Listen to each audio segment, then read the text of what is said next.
Good morning student, standard 8 subject mathematics. Today we have to see question paper format of unit test. आपली unit taste जी आहे ती लवकरच होणार आहे. त्या युनिट टेस्टचा पेपर फॉर्मॅट कशा पद्धतीचा असतो याबद्दलची माहिती आपण आजच्या व्हिडिओमध्ये घेणार आहे. विद्यार्थी मित्रांनो, आपला जो युनिट टेस्टचा पेपर जो आहे तो 20 मार्काचा असणार आहे. हा 20 मार्काचा पेपर जो आहे तो सोडवण्यासाठी आपल्याला 40 मिनिटाची वेळ त्या ठिकाणी दिली जाणार आहे.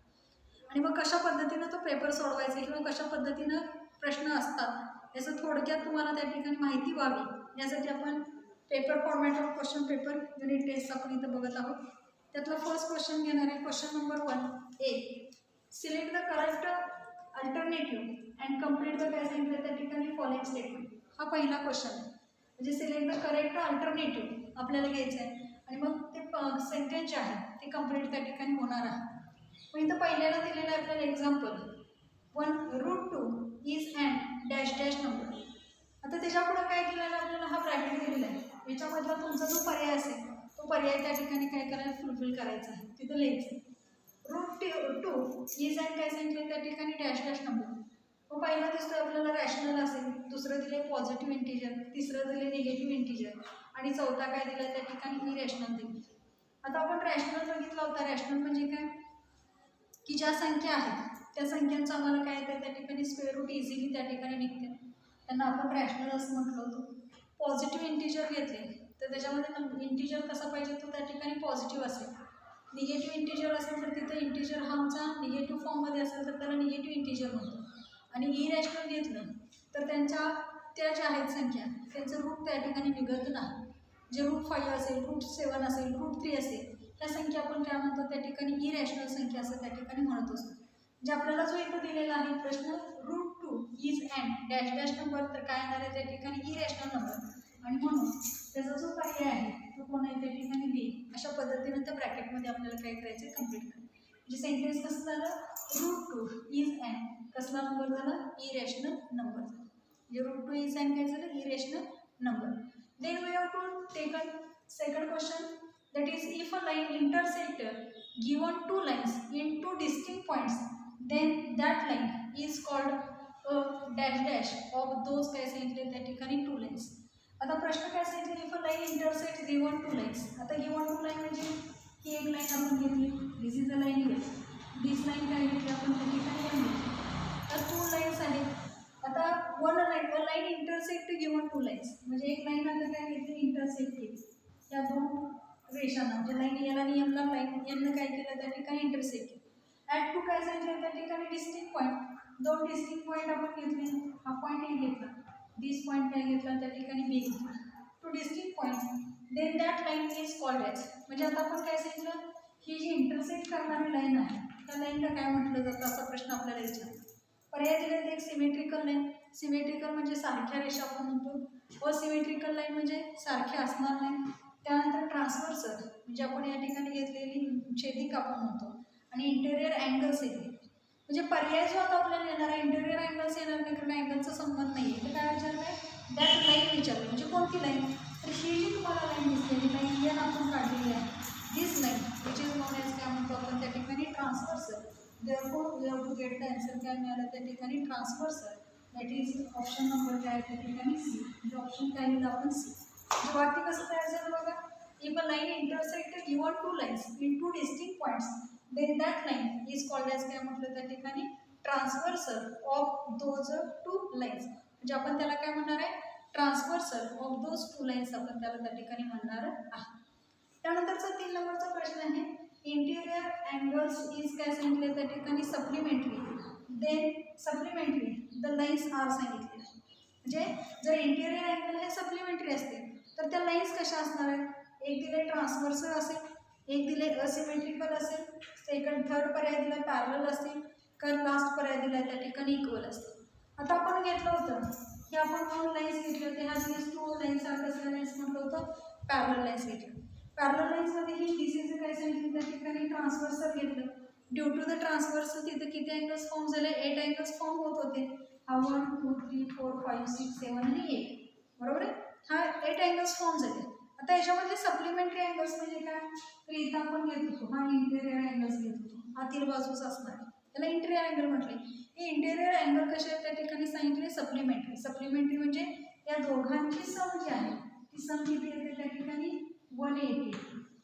सम किती येणार आहे 180. मग प्रश्न विचारला इंटेरियर अँगल इज काय सांगितले त्या ठिकाणी सप्लिमेंट. इंटेरियर अँगल सप्लिमेंटरी असते तर ह्या लाईन्स कशा आहेत विचारते. देन द लाईन्स आर, ह्या लाईन्स तुम्हाला कशा दिसतात, तर द लाईन्स आर आम्हाला कशा दिसतात त्या ठिकाणी पॅरलल त्या ठिकाणी दिसतात. म्हणजे ऑप्शन नंबर काय येणार आहे, we have to take answer काय घेतलं त्या ठिकाणी सी. म्हणजे अशा पद्धतीनं हा पहिला प्रश्न काय करायचा आहे तुम्हाला, ए जो आहे तो किती मार्काला दिलेला आहे, तर त्याचे मार्क्स आहेत त्या ठिकाणी 3. म्हणजे हा 1, हा 2 आणि हा 3 मार्काला हा क्वेश्चन नंबर 1 हे आपल्याला परीक्षेला विचारला जाऊ शकतो. म्हणजे अशा पद्धतीनं हा फॉर्मॅट आपण घेतलेला आहे. Here we have taken question number 1B. Question number 1B काय सांगितलंय, मॅच द फॉलोइंग. म्हणजे आपण जोड्या लावून होतो त्या पद्धतीने मॅच द फॉलोइंग. त्याच्यासाठी किती मार्क्स आहेत त्या ठिकाणी, match the following having the काय सांगितलंय त्या ठिकाणी 3 marks. Here we have to given the 2 column. First column that is a A column, another column here we have to take given that is a B column, and answer we have to taken written in that of the काय त्या ठिकाणी square bracket. आपल्याला हा जो bracket दिलेला आहे याच्यामध्ये आपल्याला आन्सर लिहायचे. फर्स्ट आपल्याला घेतला आहे ए कॉलम, आपण वाचूया A raised to m into A raised to m. Second example आहे A into B bracket raise to काय त्या ठिकाणी m आहे. आणि लास्ट एक्झाम्पल आहे A raised to m bracket raise to काय घेतले त्या ठिकाणी m. आता आपल्याला लॉज ऑफ इंडायसिस आपण शिकलो होतो, त्या लॉज ऑफ इंडायसिसमध्ये हे सगळे फॉर्म्युला आपल्याला झालेले. पहिला जो फॉर्म्युला दिलेला आहे A raised to m into A raised to m म्हणजे काय दिसते इथं दोघांचे बेस कसे आहेत त्या ठिकाणी सेम आहे. बेस म्हणजे पाय म्हणतो, दोघांचा बेस किती आहे त्या ठिकाणी आहे. इंडायसिस काय आहे त्या ठिकाणी डिफरंट आहे. एकाचं इंडायसिस सेम आहे, दुसऱ्याचं इंडायसिस सेम आहे. इंडायसिस डिफरन्स आहे आणि त्यांच्यामध्ये साईन कोणता आहे, दोघांच्यामध्ये हे प्रॉडक्ट साईन. आपल्याला लॉ माहिती आहे. काय लॉ माहिती आहे आपल्याला सगळ्यांना, तर A raised to m into A raised to n असेल तर आम्ही काय लिहितो त्या ठिकाणी A raised to m into A raised to n असेल तर आम्ही लिहितो बेस सेम आणि इंडायसिसची काय करतो त्या ठिकाणी बेरीज करतो. म्हणजे आमचं आन्सर काय असतं A raised to m into A raised to n which is equal to A raised to m plus n आला असतं. आता A raised to m plus n हा पर्याय कुठे आहे, तिथं D दिसतो. मी रिटर्न काय लिहिलं त्या ठिकाणी D कळतंय. समजा आमचं असं असतं A raised to m divided by A raised to n आला असता. इथं पण बेस कसं आहे त्या ठिकाणी सेम आहे, बेस सेम म्हणून काय लिहिलं A लिहिलं. इथं डिवाइड आलं म्हणून आपण इंडायसिसची काय करणार आहे वजाबाकी. Therefore we have to written काय लिहिलं असतं m minus n लिहिलं असतं. कळतंय. म्हणजे आपण जेव्हा बेरीज गुणाकार करतो तेव्हा इंडायसिसची बेरीज करायची असते. डिवाइड आलं तर इंडायसिसची काय करायची असते वजाबाकी करायची असते. त्यानंतरचं आहे A into B raise to काय त्या ठिकाणी इथं बेस सेम होते तर इथं बेस कसे आहेत त्या ठिकाणी डिफरंट आहेत आणि इंडेक्स काय त्या ठिकाणी सेम आहे. म्हणजे इथं दोन बेस डिफरंट आहेत, इंडेक्स एक आहे. म्हणजे आमचा जो नियम होता तो असा होता A into B raise to m असेल तर आम्हाला काय मिळालं A raise to m into काय केलं त्या ठिकाणी B रेस टू m. म्हणजे प्रत्येकाचं इंडायसिस काय झालं त्या ठिकाणी बेस वेगवेगळे आहेत, इंडायसिस सेम आहे म्हणून आपण त्यांना इंडायसिस देऊन टाकला. म्हणजे आमचा इथं जो पर्याय येणार आहे तो कुठला आला त्या ठिकाणी answer here we have taken काय आला त्या ठिकाणी सी. म्हणजे A raise to m into B raise to m हा पर्याय आपल्याला इथे दिसतो. राईट. देन काय सांगितलं तिसरं घेतलेलं आहे A रेस टू m रेस टू काय सांगितलं त्या ठिकाणी आहे. म्हणजे एचा इंडेक्स किती आहे त्या ठिकाणी आहे आणि त्या ब्रॅकेटचा इंडेक्स कोण घेतला आहे त्या ठिकाणी आहे. म्हणजे इथं मल्टिप्लिकेशन साईन येते. म्हणजे आमचा रूल कसा असता A रेस टू m रेस टू n आहे. म्हणजे A raise to m into काय येतं त्या ठिकाणी. म्हणजे आपण इथे इंडेक्सचा काय करतो त्या ठिकाणी गुणाकार करतो. कळतंय. हा इंडेक्सचा गुणाकार करतोय म्हणजे हे आन्सर आम्हाला कुठं दिसतंय तर आमचा त्या ठिकाणी कोणता पर्याय आहे A. Therefore here we have written काय दिलं त्या ठिकाणी. म्हणजे वी हॅव गेट आन्सर काय मिळालं, फर्स्ट आन्सर D मिळालं, सेकंडचा आन्सर C मिळालं आणि थर्डचा आन्सर काय मिळालं मग त्या ठिकाणी A आन्सर मिळालेलं आहे. म्हणजे अशा पद्धतीनं मॅच द फॉलोइंग हा question we have to ask here किती मार्काला, we have to ask 3 marks. Then question number 2 do activity of the following. इथे तुम्हाला ॲक्टिव्हिटी त्या ठिकाणी करायला दिलेली आहे. म्हणजे उदाहरण सोडवून दिलेल्यासारखंच आहे, फक्त जिथं जिथं रिकाम्या जागा आहेत तिथे तुम्हाला त्या व्हॅल्यू काय करायचे फुलफिल करायचे. Do activity of the following हा प्रश्न आपल्याला 4 मार्काला विचारला. याच्यामध्ये 2 प्रश्न आहेत, एका प्रश्नाला 2 मार्क, दुसऱ्याला राहिलेल्याला 2 मार्क. आता इथं आपल्याला दिसलं तर पहिला प्रश्न काय आहे, find the cube root of 1728. म्हणजे आम्हाला क्यूब रूट कोणाचं काढायचं आहे 1728चं क्यूब रूट काढायचं. सोल्युशन दिलेलं आहे, इथं तुम्ही बघू शकता, इथं स्टेप्स दिलेले आहेत. फक्त इथं ज्या तुमच्या आहेत त्या रिकाम्या जागा आपण म्हणतो फिल इन द ब्लँक्स, त्या तेवढं काय करायचे फुलफिल करायचे. म्हणजे आपलं एक्झाम्पल काय होतं त्या ठिकाणी सॉल्व्ह होतं. काय मग प्रश्न काय आहे, do activity of the following.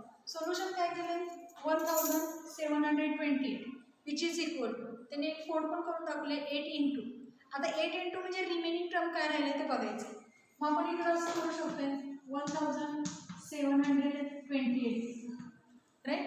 8 आपण इथं दाखवलंच, 8 तर आपण इथे 8 घेऊया.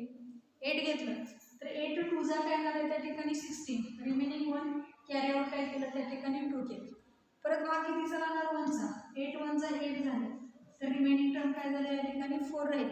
कॅरी आउट काय केलं त्या ठिकाणी 8 घेतलं, तर ते 8 6 जा केलं तर किती येते त्या ठिकाणी 48, म्हणजे किती आलं त्या ठिकाणी 216. आता परत 216चे पार्ट्स करायचे बरोबर आहे. तर आपण काय करू शकतो, परत या ठिकाणी भाग घालवत असताना 3 न घालवला तरी चालतं इथं बरोबर आहे. 3 7 आपण घेतलं, 3 7 किती येतं त्या ठिकाणी 21, आणि 3 2 काय येते त्या ठिकाणी 6 येते राईट. 3 7 21, 3 2 6, परत 2 दिसते म्हणजे 2 न डिवाइड जाऊ शकते बरोबर आहे. मग काय आलं त्या ठिकाणी 2 3 6 आलं बरोबर, आणि 2 6 किती आलं त्या ठिकाणी 12. परत 2 ला जाऊ शकते, 2 1 2, आणि 2 8 काय झालं त्या ठिकाणी 16. परत 2 9 काय झालं त्या ठिकाणी 18. परत 3 3 9, आणि 3 1 काय झालं त्या ठिकाणी 3. म्हणजे आम्हाला काय दिसते बघा त्या ठिकाणी किती फॅक्टर्स मिळाले. इथं आपण लिहून वाटल्यास 1728चे factors 8 into 3 into 2 into 2 into 2 हे 2 2 2, आणि रिमेनिंग हा 3 इंटू काय झालं 3. वाटल्यास आपण असं करू 8ची फोड पण तुम्ही करू शकता, किंवा 8 इंटू घ्यायचा हा 3 इंटू 2, 8ची फोड करूया नंतर 2 इंटू 2 इंटू 2 इंटू 3, हे 3 3 कसे 3 इंटू 3, आणि हे राहिलेले 2 2 इंटू 2 इंटू 2. फॅक्टर्स काय पडले बघा 1728चे 2 into 2 into 2 into 3 into 3 into 3, आणि 2 इंटू 2 इंटू 2. तर त्यातलं आपल्याला काय सांगितलं 8 इंटू. आता 8 इंटू जे सोडून राहिलेले यांचं जर आपण घेतलं तर आम्हाला काय दिसतंय त्या ठिकाणी 8 इंटू जर केलं तर 8 इंटू किती आलं त्या ठिकाणी ही टर्म आपल्याला, म्हणजे 216. जर 8ला मल्टिप्लाय केलं तर वी ऑफ 8चं काय व्हॅल्यू आहे 1728 ही व्हॅल्यू आपल्याला त्या ठिकाणी मिळणार आहे. परत 216ची काय घ्यायची त्या ठिकाणी फॅक्टर्स घ्यायचे. 216चे फॅक्टर्स म्हणजे हे फॅक्टर्स मिळणार, म्हणजे आता इथं फॅक्टर्स घेतले, ह्या 3 साठी हा 3 घेतला, आणि ह्या 2 साठी हा 2 घेतला. म्हणजे काय करणार आहे 3 इंटू 3 इंटू 3 मीन्स काय घेणार 3 घेणार, आणि 2 इंटू 2 इंटू 2 मधला 2 घेणार, म्हणजे 3 2 आपल्याला किती मिळालं त्या ठिकाणी 6 मिळालं. त्यात म्हणजे आम्ही इथे काय केलं 6 इंटू 6 इंटू काय आलं त्या ठिकाणी 6 बघा 6 इंटू 6 केलं तर 6 किती मिळते त्या ठिकाणी 36 मिळते बरोबर आहे. आणि 36 इंटू काय करायचे 6 करायचे, 6 किती मिळालं त्या ठिकाणी 36, रिमेनिंग काय झालं 3 झालं. 6 3 किती झालं 18 झालं, आणि 18 प्लस 3 केलं तर 216 आलं. म्हणजे आपण या 216ची फोड काय केली 6 इंटू काय केलं त्या ठिकाणी 6 केलं.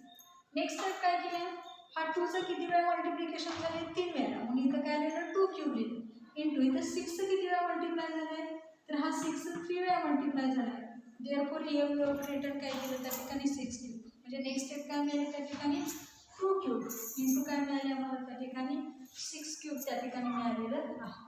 परत काय केलं ह्या दोघांचा इथं बेस कसे आहेत त्या ठिकाणी डिफरंट आहे, मात्र इंडेक्स कसं आहे सेम आहे. मग अशा आपला जो नियम झालेला a इंटू b काय घेतला होता त्या ठिकाणी m घेतला होता ह्या नियमानुसार राईट. म्हणजे आम्ही काय केलं होतं a इंटू b काय घेतलं होतं त्या ठिकाणी सेम घेतलं. 2 इंटू काय घेतलंय 2 इंटू 6 काय आला 3 आला. म्हणजे हा पण हा नियम इथं घेतला, हा 2 इंटू 6 काय केला 3 केला, हा नियम इथं आला होता a into B raise to M which is equal to काय सांगितलं त्या ठिकाणी A into B raise to काय झालं त्या ठिकाणी एम, कारण इंडेक्स दोघांचा कसा आहे त्या ठिकाणी सेम आहे, फक्त बेस कसा आहे त्या ठिकाणी different. Which is equal to आता याचं क्यूब रूट काढायचं आहे, मग क्यूब रूटसाठी काय केलं यांना cube root 1728 which is equal to 2 cube into 6 cube आला. आता पुढच्या स्टेपमध्ये काय होणार आहे, हा क्यूब रूटला क्यूबला काय होणार आहे, हे क्यूब काय होणार आहे निघून जाणार आहे, हा क्यूब निघून गेला तर इथे शिल्लक काय राहिलं त्या ठिकाणी 2 इंटू 6 म्हणजे we have to get the answer काय मिळालं त्या ठिकाणी 12. म्हणजे आम्हाला सांगितलेलं cube root of 1728 which is equal to काय मिळालं 12. डू ॲज ॲक्टिव्हिटीमधला दुसरा question the location of the orthocentre of a triangle. आता आपल्याला काय सांगितलं orthocentre of location of orthocentre of a triangle घ्यायचं. मग ॲक्टिव्हिटी काय करायची बघा, पहिल्यांदा घ्यायचं draw and acute angle triangle ABC. म्हणजे सुरुवातीला आपल्याला acute angle triangle ABC draw करायचं. दुसरं सांगितलेलं आहे ड्रॉ ऑल इट्स काय सांगितलं त्या ठिकाणी अल्टिट्यूड्स, त्याच्या सगळ्या काय काढायचे अल्टिट्यूड्स त्या त्रिकोणाला काढायचे. तिसरं काय सांगितले observe the location of the orthocentre point O, आणि मग त्याचा ऑर्थो सेंटर पॉईंट ओ कुठे येतोय तो आपल्याला त्या ठिकाणी बघायचा आहे. आणि लास्ट सांगितलेलं आहे the location of the ortho centre, हा व्हर्टेक्सला येतोय, एक्सटेरियरला येतोय की इंटेरियरला येतोय, ह्याचं आपल्याला या ठिकाणी स्टडी करायचं आहे. तर सुरुवातीला आपल्याला जी ॲक्टिव्हिटी सांगितलेली आहे त्याच्यामध्ये पहिला काय सांगितले करायला draw and acute angle triangle ABC. म्हणजे आपल्याला एक ॲक्यूट अँगल ट्रायंगल एबीसी काय करायचं या ठिकाणी ड्रॉ करायचं आहे. तर here we have to draw the acute angle triangle ABC.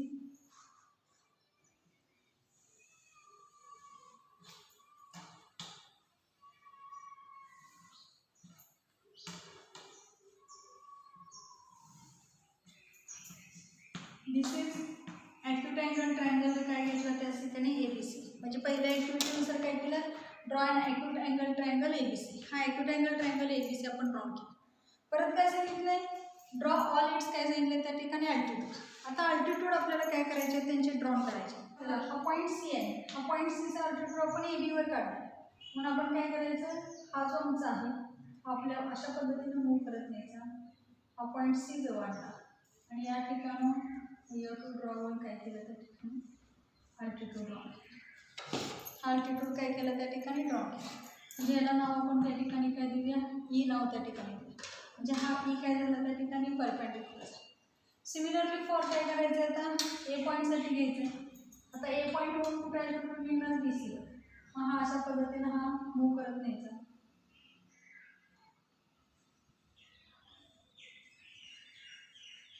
हा घेतो हा इथं परपेंडिक्युलर आहे, त्याला नाव काय देऊया आपण त्या ठिकाणी एफ बी. आता रिमेनिंग पॉईंट कुठला राहिला बी वरून या ए सीवर आपल्याला काय करायचं अल्टिट्यूड ड्रॉ करायचं.